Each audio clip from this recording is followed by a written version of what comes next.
Sabar apa? Dikira aku wedi wae. Yai Kresna culna, tak ajare Bagong. Yai Kresna dengkul matos. Culna ajare Baladewa weh dalah weh. Weh wis Bagong sabar Bagong. Ora sadam. Asmaku sabar. Sabar ora iso sabar. Yai Kresna dengkul matos. Culna ajare Baladewa weh dalah weh. Weh wis Bagong sabar Bagong. Ora sadam. Asmaku sabar. Sabar ora iso sabar. Kon sabare kok ngeyel. Iki sabar iso ora kowe? Iso. Ngece. Ayo nggo mburi kene.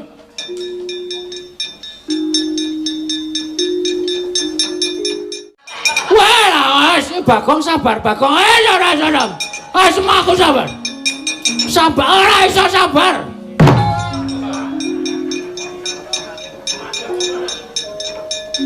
Kon sabare kok ngeyel. Sampeyan to? Iya no. Tak kira nek gareng e. Gareng kok kaya ngene. Anggepe kok diapure kaya ngene kok. Oh sasae sampinane dhewe wani karo Baladewa. Aku diwarahi kok. Nek ora diwarahi ora bakal wani karo kowe. Blet lanat. Wis to. Bagong iki sabar iso ora kowe? Iso. Ngece. Ayo nggo mburi kene.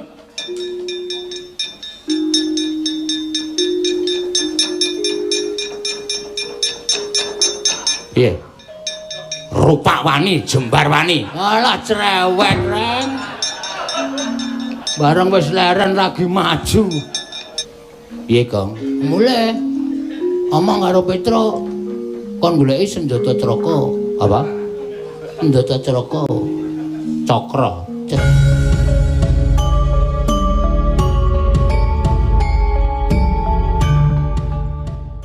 Senjata Traka. Cakra. Aja dilatih cupet kok. Nek malah dawa ya. Ya men. Dawa ya men ora. Woi, ya men. Dawa ya men ora. Weh, waduh kemruputan bakmine Ren. Ya wis ben ora. Dengkulmu melacat ora. Wis gek do bali malah ngrembug bakmi. Oke. Nyuwun pamit sinuwun. Nenek Petro mboten pinanggih senjata Cakra, ya wis ben mati ya wis ben. Piye, Kong? Mulai omong karo Petro kon goleki senjata Traka. Apa? Senjata Traka.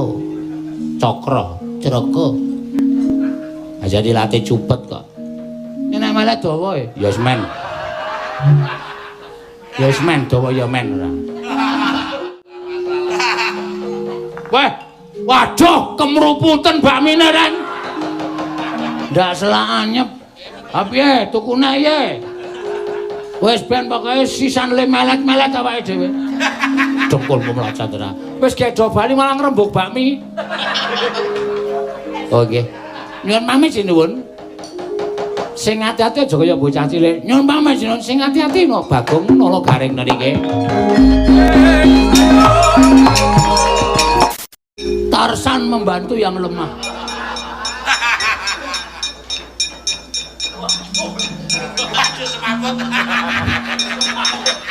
Oh, Prabu Mandura tok antem kok nganti semambut. Aku gembol kijing. Dadi tak tibani ya antep tenan. Saman mundur. Mang mundur, Ndara. Yo. Ben arep nesu-nesu arep muring-muring. Men muring-muring karo aku. Tangi yo legane atiku. Ora sebobot. Ora apa jenenge? Apa ya kae kata-katane kok ya? Seduma bacok senyali bumi. Wis ben ngawur wae. Ora sepira bobotmu. Gugu karepe dhewe mungsa karo aku. Wah. Ayo tangi yo. Tangi bocahane gek mangkat sekolah. Kandhan-kandhanane ngayal. Aduh nggih. Anak Prabu Mandura teka Paduka Katriwandan wonten menapa ngger iblis larat ngguku karepe dhewe sapa ngantem aku tanpa tariwala.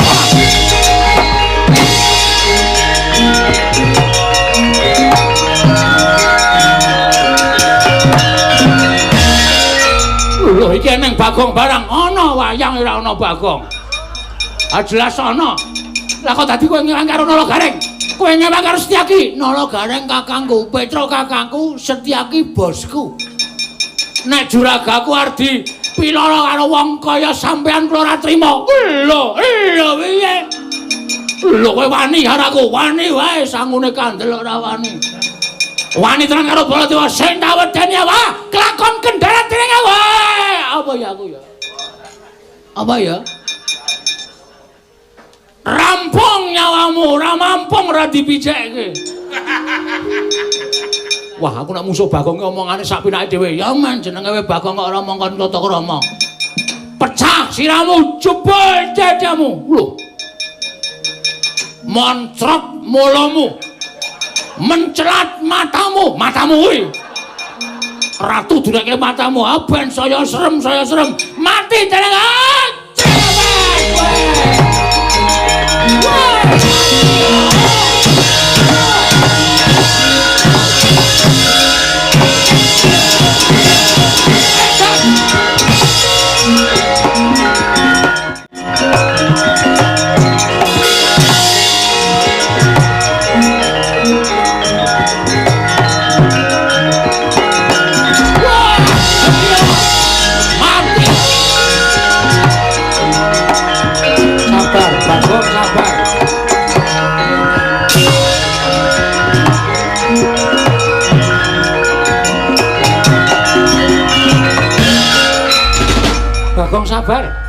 Bagong sabar ora iso. Sabar apa? Dikira aku wedi wae. Yai Kresna culna, tak ajare Bagong. Yai Kresna dengkul matos. Culna ajare Baladewa. Ora dalah we. Wes Bagong sabar, Bagong ora iso. Wes aku sabar. Sabar ora iso sabar.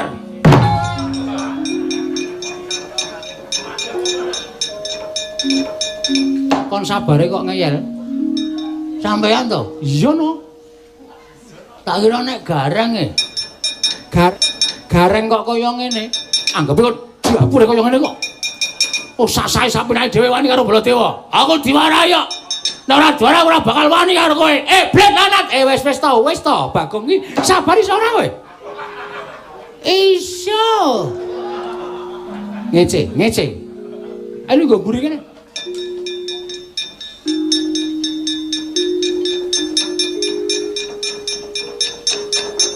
Piye? Rupak wani, jembar wani. Alah cerewet, Reng. Bareng wis leren lagi maju. Aman ketok gleleng kok ya. Kok Prabu? Nggih. Kula suwun kanthi sanget Kok Prabu sumene. Mergi wonten pangandikan utawi atur saking anak kula Purantawati. Lho, atur piye? Kok Prabu pirsa mboten? Menawi kana negari Ndrawati menika nembe peteng. Sebabe koncatan senjata cakra ingkang murca tanpa taliwara. Senjata cakra murca, inggih. Lho. Lah terus kula gadahi patembaya. Menawi temanten kakung menika saged ngaturaken senjata cakra, ngunduraken senjata cakra pusaka Ndrawati. Kula dhaopaken kangen Purantawati kok Prabu.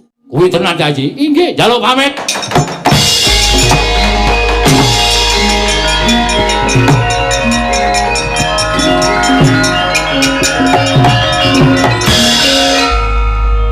Gareng dalem. Kowe kandha Petruk nggih. Kon goleki senjata cakra. Nek Petruk saged pinanggih senjata cakra, tak rabekke. Nek Petruk mboten pinanggih senjata cakra, ya wis ben mati ya wis ben. Piye, Kang? Mulih omong karo Petruk. Kon goleki senjata cakra. Apa? Senjata cakra. Cakra. Aja dilatih cupet kok. Ini malah dawa ya. Yes men. Ya wis men dawa ya men ora. Weh, waduh kemruputan bakmine Ren. Ya wis ben ora apa-apa ya. Men do penak le do mangan. Jam 1 padang. Wah, wis. Tekor iki. Tekor dengkulmu amoh ora. Iki jam pira rumangsamu? Jam pira ta iki?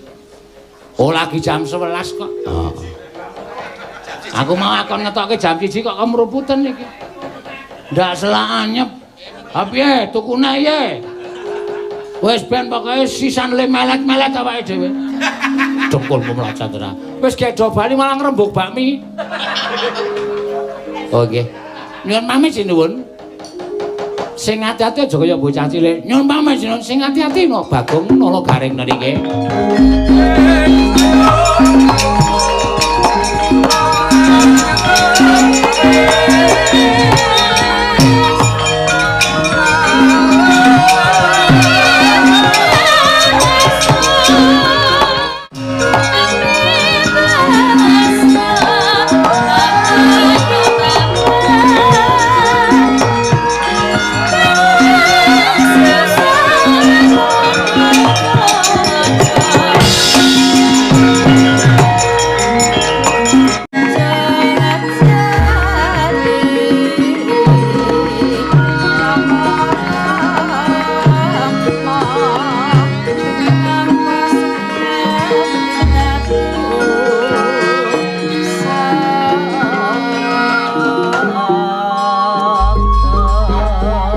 Koten prayatna semuriris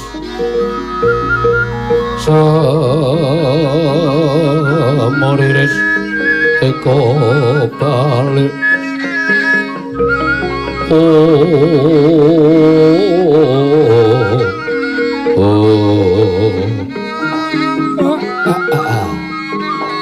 Petruk kabari loro kok wis waras. Nggih Pak, kula sing minangka dados lidah sinambung ature Petruk dhateng Bapak. Niki Petruk kula wakili munjatur sanipun Bapak. Ngopo? Petruk niku lara ora kok perkara penyakit.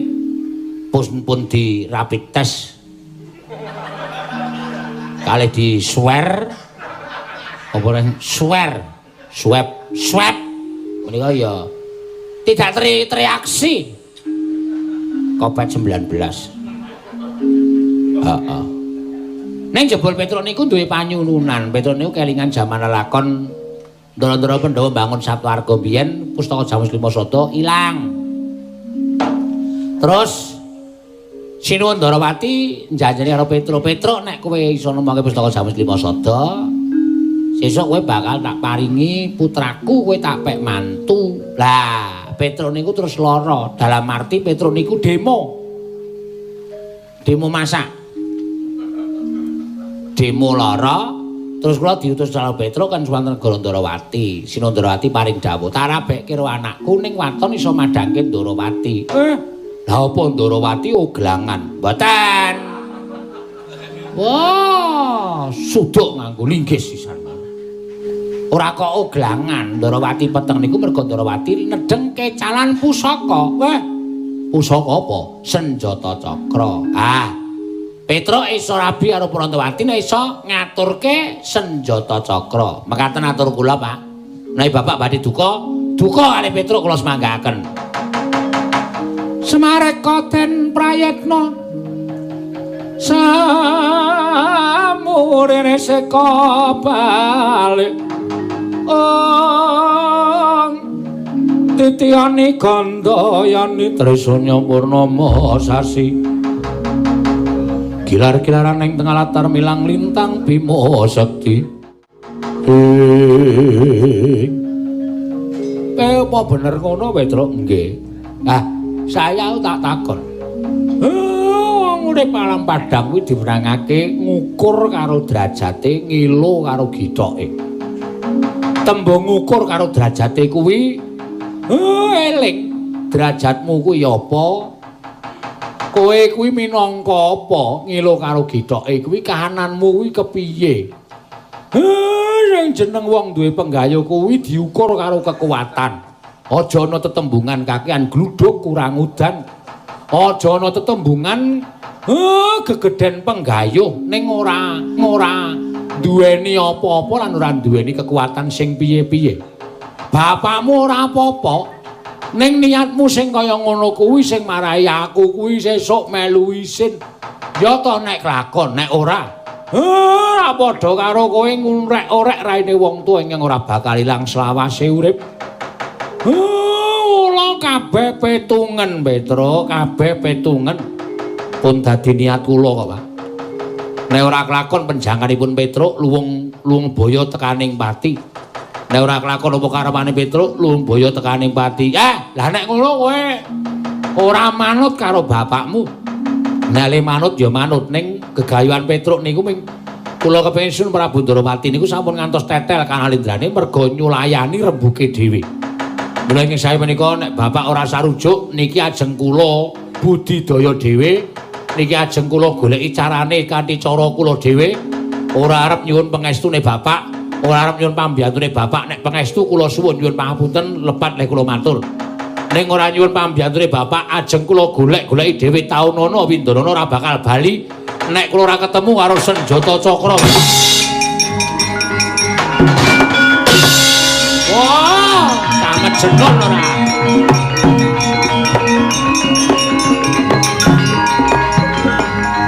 Pancen wis mendem kok. Domongi bapak kok ora gelem. Marah-marah ya garang, ya wis nanggre omong ki coblok kok aku ora seneng acarane ngono kuwi. Mbok ya iki wis adegan mau. Kok isih digunakake saiki lho, cah edan ora. Ben budidaya dhewe. Nek ketrima uripe Petruk rak ya kelakon. Nek ora ketrima uripe anakku, ya ora kelakon men isin wirang disandang dhewe. Terus ya sebo ning Praja Ngamarta to Le. Oh nggih, monggo Pak kula dherekaken. Ayo, Bagong aja kari. Monggo, Bapak. Mareka den prayekna semores.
Nek kira-kira wegah ngendang ya disulihke. Wis mesuwi. Angkene wis drok-drok ngono. Kandhana tutut. Semar wis ra mengestoni. Monggo aku nek upama iso dadi mantune Sri Ndarawati, wah gleleng kurame umum. Gane sandangan. Uripku mesti ning Ndarawati. Nen aku munjuk atur Sri Prabu Ndarawati, Rama Mara Sepuh. Wah, kula nyuwun artanipun 3 miliar. Anakku lanang Petruk kantong bolong, anakku mantunya tampan ana. Yes. Kanggo tuku bedil ngene Mbak Bagong. Mbak Diase tuwor. Gareng lagi mlaku-mlaku tembak sikile tuwor. Semar tembak tuwor. Ben. Cang gleleng mantu ratu. Pelekke. Bojone ayu. Sapa nglirik bojoku tembak matane tuwor. Bojo ayu ora entuk diri sapa-sapa. Penak. Nek kelakon. Awa ya urung kelakon aku wis gagasanku wis werna-werna kok. Ning dewa iki mesti adil. Dewa iki mesti adil.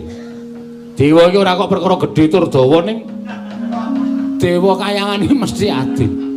Wis, Petrus sedih ngene iki mesti dewa iki mesti presa. Engko terus medhun Sang Hyang Bathara. Wah, perkencong Warudaya. Adik guru, not ini apa namanya? Mi dudu sol dudu mi. Aku nek karo dewa iki jan sayang tenan. Sayang. Ya apa-apa sing nuruti dewa. Ane nek ora tekan kene, munggah ning kayangan tenan. Nek rasa munggah ning kayangan, aku tekan ning kene sedewe dewa mesti teko. Yakin to? Kendak tenan ora.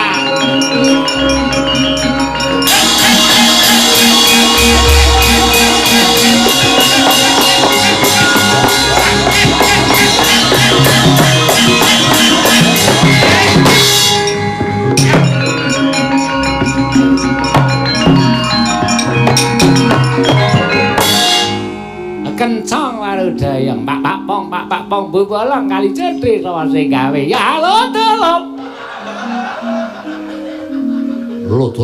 maidut liu mairo. Petra aja sembrana. Iki ciri khas dewa kok lut maidut dengkulmu meloncat lho. Bekti kula bulun. Ya napa? Napa kita sedih? Meskipun kula menawa ngertos batos kula panjenengan niku dewa kok. Mesti iso maca ati kula. Kula kena napa lan kula duwe penjangka napa niku panjenengan mesti prisa. Ya. Kita kepengin nanjih kalawan Natandrawati nggone wis tau tate prasapa janji bakal mundhut putra mantu lawan kita. Leres. Lah niki kula nyuwun pambyanipun para Jawata. Petra wonten dawuh. Ulun gawa pusaka. Arane Pari Sawuli. Iki gawanen ya Petra? Nggih. Nek wis tak gawa, kita nyaketana negara Ngamarta. Ning aja caket-caket karo bapakmu kok ndak didukani meneh. Oh nggih. Mengko yen bapakmu njaluk tulung karo jeneng kita, tulungono. Iki dadi sarana kita bakal ketemu kalian kang kita upadi lan kelakon panjangka kita Petra. Bumi gunjang ganjing langit kelap-lapaton.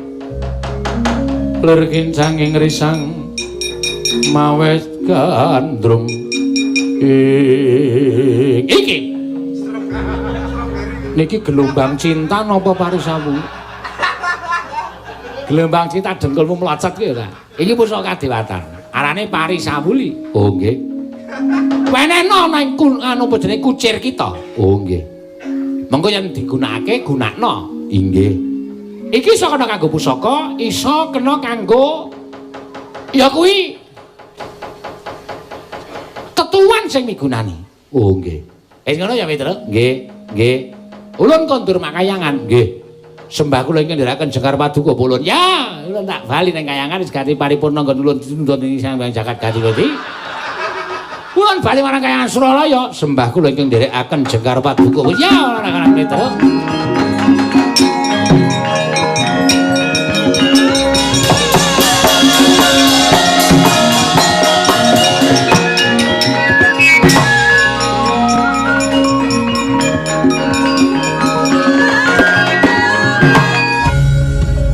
Lora Petra iki wong limpak kok. Pari Sawuli nyaketi praja Ngamarta. Ning aja nganti ketemu karo bapak. Nek eneng apa-apa bapak njaluk tulung karo aku kon nulungi. Nggih, matur nuwun kula tak budal teng negari Ngamarta.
Merana sumupang mangarono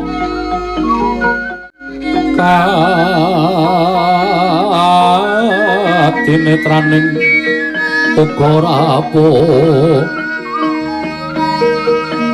sabdaning kokila ringkang negara sageter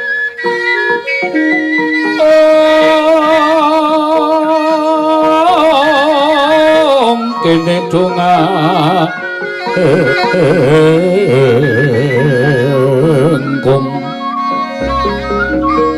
ler wowo sing kene panca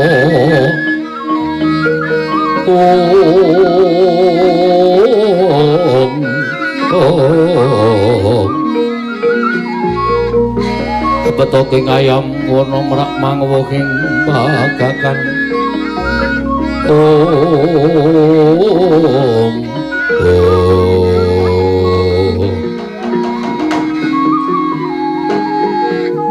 Nyai Werkudara barep kakangku apa Arjuna ulonan paring adhawuh Kaka Prabu tembang rawat-rawat bineta mbok bakul sinambi wara pawarta binandunging Karna lamun negara Indrawati persasat banjir udanawala banjir mangsi krana akeh para nalindra Narpati ingkang padha ngayunake kelawan putra Indrawati Dewi Purantawati. Yayi, apa ora prayoganipun Kakang lawan Siadi budal marang Projing Dwaraka? Mbok menawa ana bab mubal babaling perkara sartana ingkang maraja saka Sela-selaning Garu satemah akarya geger Projing Dwarawati siadilan pun Kakang wis ora kainan. Lah nek cara kula mathuk Ndara. Lah niki mengke nek Pandhawa ora ketok mongko Dwarawati kalih Ngamarta menika kalih-kalih ngatunggal. Mboten saged dipun pisahaken. Nek Pandhawa mboten ketingal teng Dwarawati ndak dikira sampeyan kalih Sinuwun Dwarawati niku mboten lahir batin. Prayogane pancen kudu bidal mrika, Ndara. Sarating pandam sumala nang wadana katandremuremu kalingan ngangrengeng sang Tyamanahengkung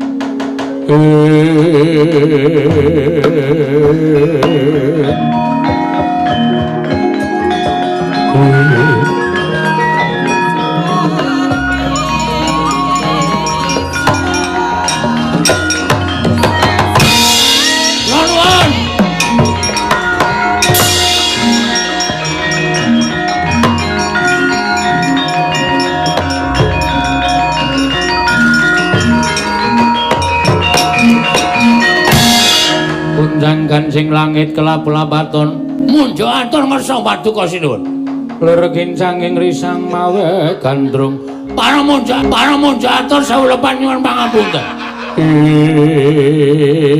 menika ngaten ben suluk sik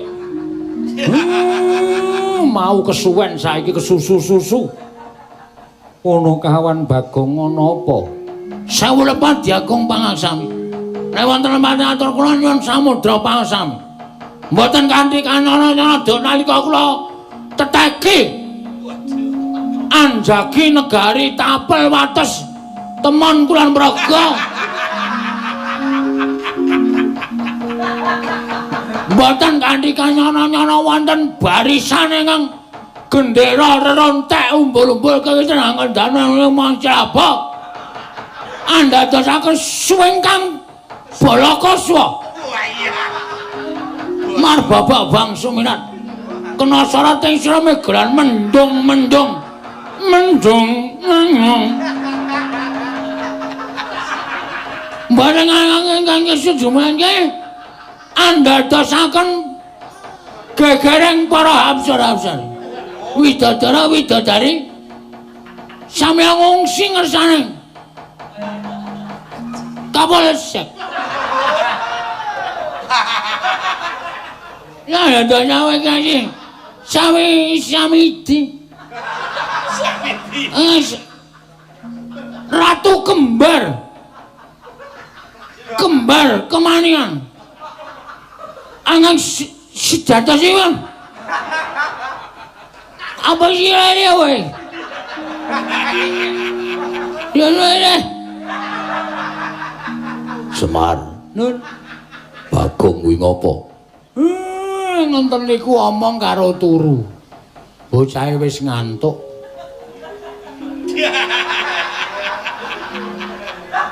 Lucu ya Janaka. Kula sampun asring sumerep. Dados sampun boten kaget lan boten lucu malih. Ning aku lagi weruh pisan iki. Semar mbok gugan. Woi! Semari pantat tok didulek. Gede-gede. Neng apa ndang matur? Wonten ratu kembar. Ngamuk sing digoleki para Pandhawa kula sumanggaken Werkudara Janaka aja kaya bocah.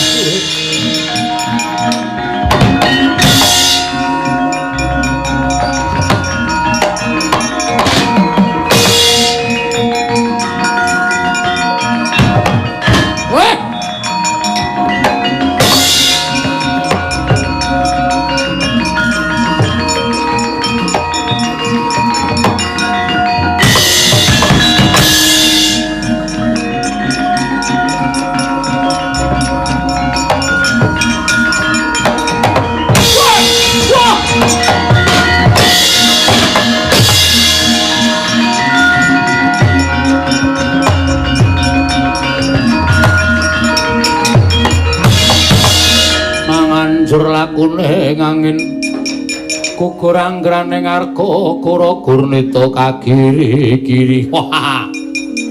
Soy, Werkudara. Kowe sapa? Narendra muri saka negara Pura Kencana. Prabu Jaya Lengkara. Wah, lali kowe. Ayo ketemu para Pandhawa wigatine njaluk salah wis Panakawan kanggo tumbal negaraku. Wah. Waduh.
Syukur kesusu kesandung.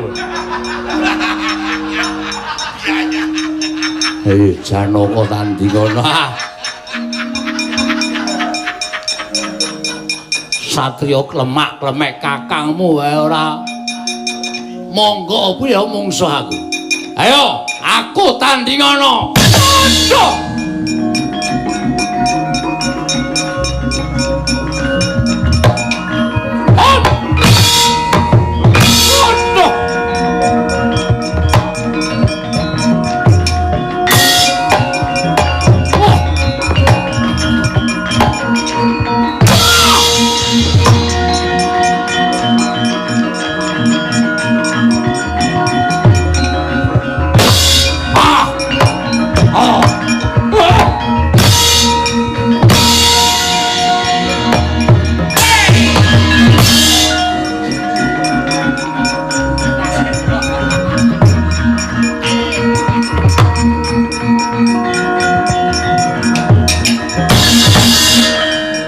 Pripun? Alah. Kok saged kalah?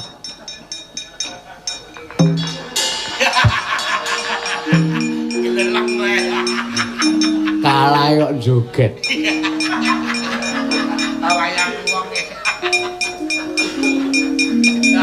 Ratu loro padha kabeh.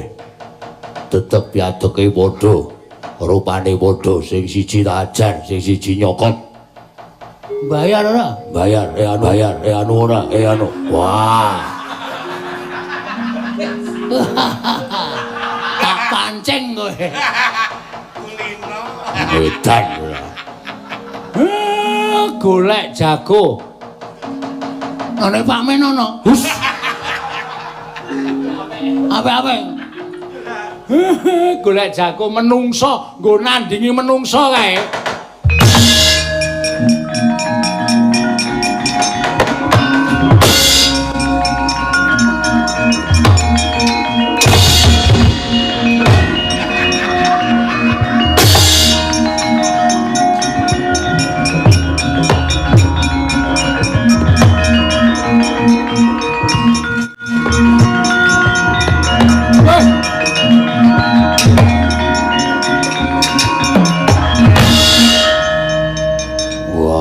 Petro malah nang kene. Nggih.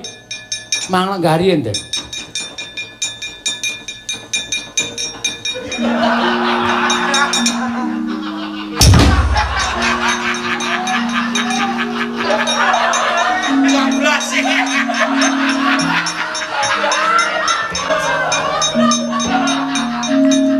Napa kok gedabikan? Jeboke ya sudet, ya sudet.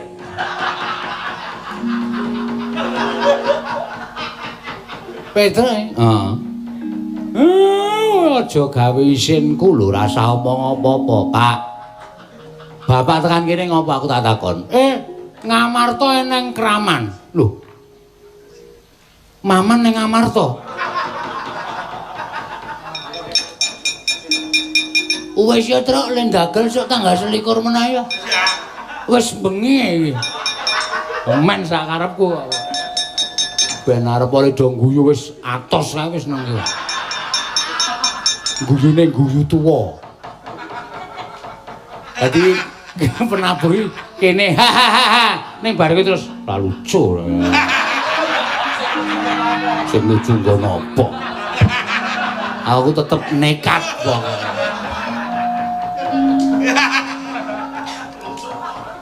Ora ngono ndak, ora lega pikirku, Pak. Kowe arep mungsuh kraman Ngamarta. Ha. Nek mati piye? Mati yo pendem. Wong urip sing dinteni apa? Mati mengko kabeh wong ngenteni mati yo mung ngantri. Mongsone dhewe-dhewe, wancine dhewe-dhewe. Nah aku mungsuh ratu loro iki engko mati ya wis. Penjangkaku ya wis ora kelakon, tegese aku wis mati ning kejaba aku duwe penjangka, Pak. Gandeng Ngamarta kuwi ya bumi wutah getihku. Aku suwita ning Ngamarta, mula aku wajib mbelani Ngamarta. Ndaramu kowe kalah kok. Giri lusi jalma tan kena kinira. Nah, dirungokke, Pak. Mula ora sok ngembe karo anake. Ana tetembungan sikat gigi.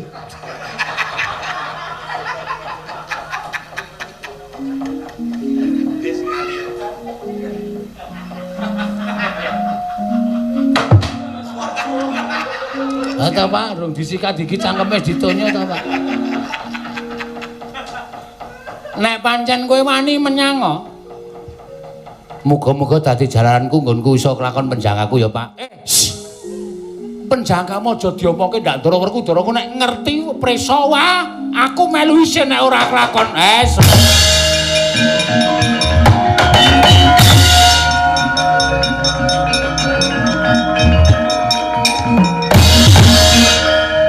Petruk di penjangka apa? Kula isin, rasa isin. Wis tuwa kok isin.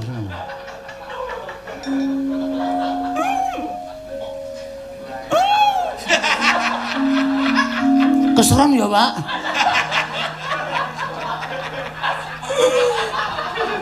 Keseron bapakku lara iki.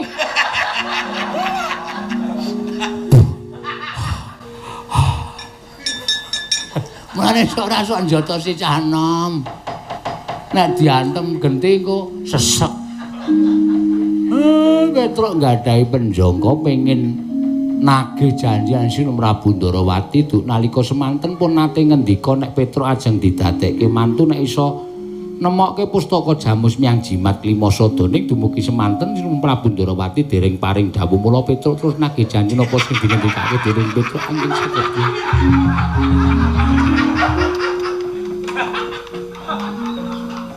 Nek omong nganggo ambekan. Cangkeme isih obah, suarane wis entek. Jeneng wong oyak wektune ngoten niku mergo nek mboten kula oyak wektune ndak malah mboten rampung-rampung mergo niki mengki nek nganti tekan esuk kula majeni kali ndara-ndara kula ndara wiyaga sini.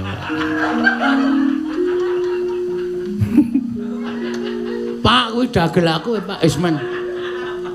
Tak nggone sik ra apa-apa. Wah, yen Petruk duwe panjangka kudune Petruk kowe iki ndumpani mergo kowe wong tuane. Jane ngoten ning mergo kula niku dadi wong tuane sing kudune kula ndumpani kali Petruk ning jebule malah kula niku jare. Pak tak omong itu. Sing guyu dolope mung kari loro lho, Pak. Wis aja banget-banget to, Pak. Yen ngono ayo ditonton kaya ngopo landange Petruk.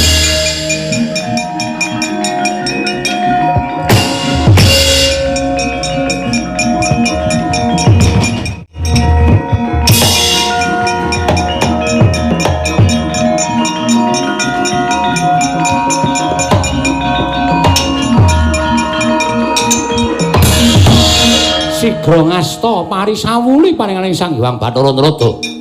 Kira Petruk kantong bolong wujuding pusaka den balangake ratu kekalih. Ical wujuding ratu kekalih musna. Salah kedaden wujud senjata cakra tuwin pustaka Jamus Miang Jimat kelima sada.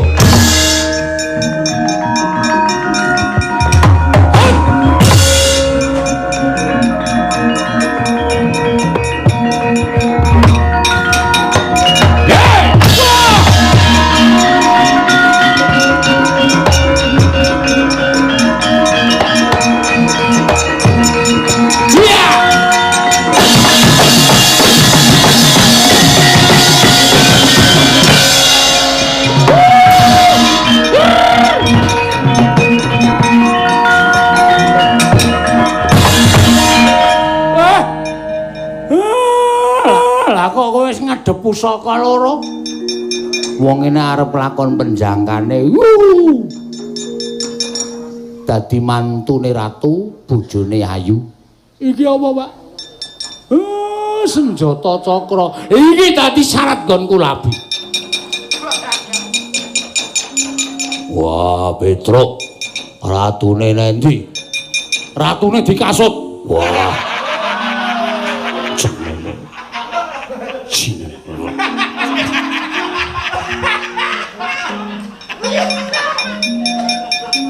Petruk omongane ratu dikasut. Jlambrung wonten dawuh pusaka wis bali. Petruk pusaka Jamus Klima Sada tak jaluk. Nggih, mangasta. Mengko tak aturke Koko Prabu Puntadewa. Nggih, pun derek.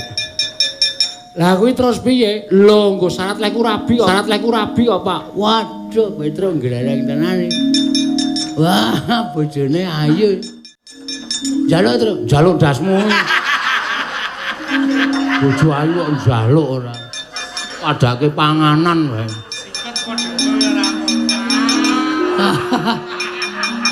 Lah wis sugih bojone ayu. Ayo wong ketrima kok, Gong.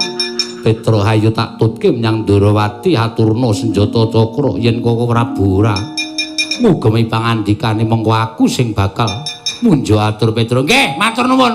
Sampeyan rono ora, Pak? Rono. Rono. Ah, bareng aku wis kelakon rabi, aku dadi mantune ratu terus kowe melu rono. Ora nyilih lho, ora nyilih dit lho. Aku calon sugih. Siliana sikik saiki. Lho wong urung dadi kok siliana sikik. Aku ngempek kamukten ya, Tru. Ya, mau tindakari kok kabeh mawon monggo.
Petro nggih.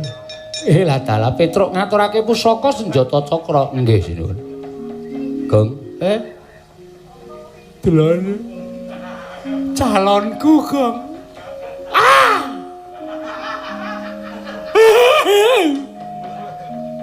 Kala Nantawati wonten paring adya. Jumbo kan apa kang dadi pengendikaku sapa sing iso mbalekke senjata cakra kuwi ingkang tok ladeni ning kok bejamu. Lah kok dadi kowe mung entuk Panakawan kowe entuk batur. Nuwun sewu. Nadyan namung pikantuk batur ning nek tresnane lair batin luwung boyo ngladeni wong ora duwe tinimbang ning ngladeni wong sugih ning ming natoni karo ati. Krungu ta Petro? Krungu!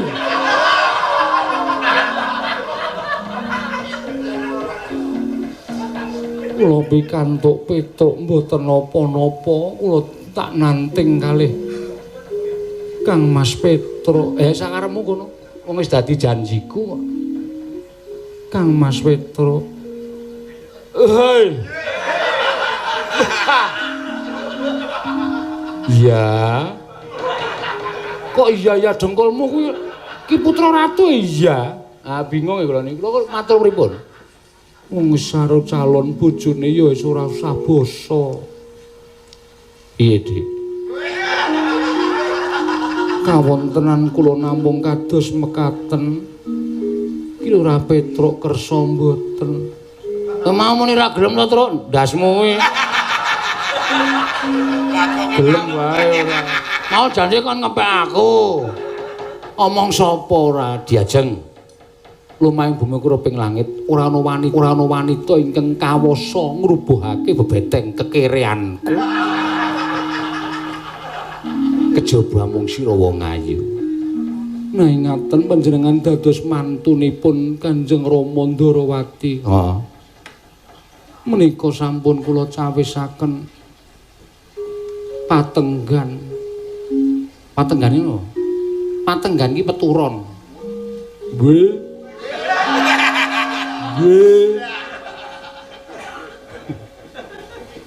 Tak ceke terus. Gong, wah ngregeti tak antil kowe. Kuwi calon kamar manten.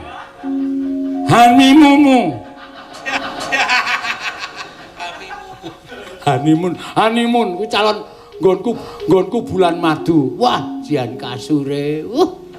Mentul yang ini. Iki obah pisan obah sak teruse ya, Tru.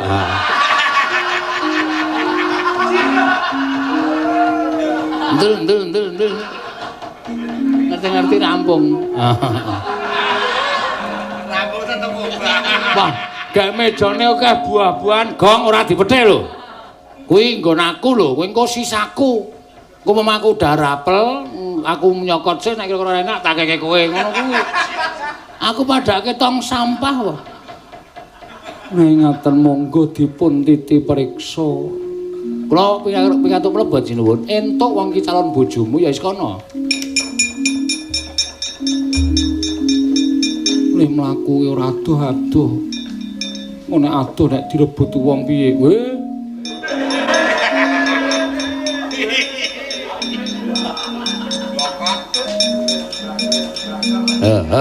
Sandale. Walah aku ki adimu lho, Tru. Iki ki peturon, iki ki sutra e, Gong. Spraine sutra ora kaya nggonamu. Spray kok ana tulisane tawa iklan. Karang ming sepanduk tak sambung. Ayo, tangane ora nridik. Iki nek nyeklekke kene iki mung dipejet sing abang kilo, ta. Wah, adem Tru. Iki jenenge asu, ase. Ase janwa. Iso nyes e. Tak nganu e. Tak manggang dasku sik, manggang. Anyep e. Heeh. Wis kono gak metu kono. Wah, lar ngopo e? Asa karepku. Kula aturi medal iki Lurah Bagong. Metu ya metu. Ngono kok ora edo ora. Mengko kowe tak goleki kamar dhewe. Estu nawa? Iya. Engko tak goleki kamar sing isis ora usah nganggo sing anyep-anyep ngono kae, isis.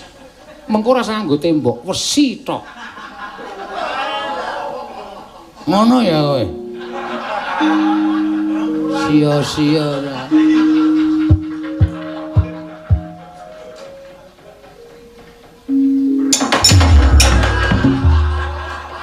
Kowe ngapa Mer? Wis tuwa kan dadak nata meja. Arep nilai Petro. Arep licet kowe ya. Arep ngincar-ngincen ya. Tuwekan ora gagas ora. Apa kuwi, Gong? Bipetmu remuk. Nggo ancek-ancek Semar. Wah, bapak iki jan desi tenan ora. Iki kraton ya Mir ora sak kamar. Kono lunga kono. Weh, ha kok kowe men metu ngul sirahe tok. Nganggo klambi ora sarepmu. Aku mes. Tendang ora. Orku dorar ngopo? Ora apa-apa.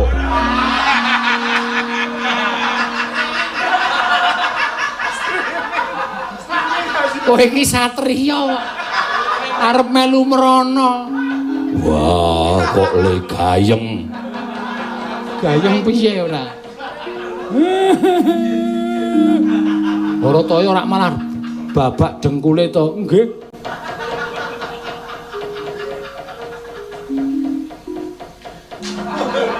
Ngopo meneh bocah kae? Gong. Kuwi nekat banget tembok kok tok bur. Ketok apa, Tru? Gak ketok ora kene keder. Angel tenan. Primpen tenan pokoke. Wis ngrekoso tenan. Kula nyuwun dawuh Kanjeng Prabu Ndarawati. Cintaku, sayangku. Rumput yang bergoyang.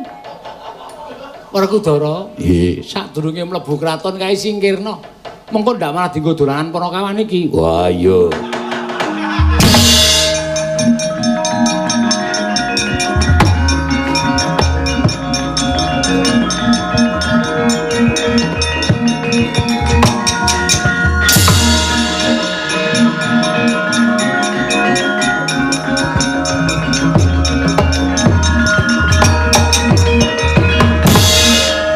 Paman Werkudara. Iye. Prantawati tak jaluk Dadi bojone Petruk. buset. Mingsa Petro wae kok bojo Prantawati aku ora nrimake. Baliyo le. Moh, Baliyo. moh.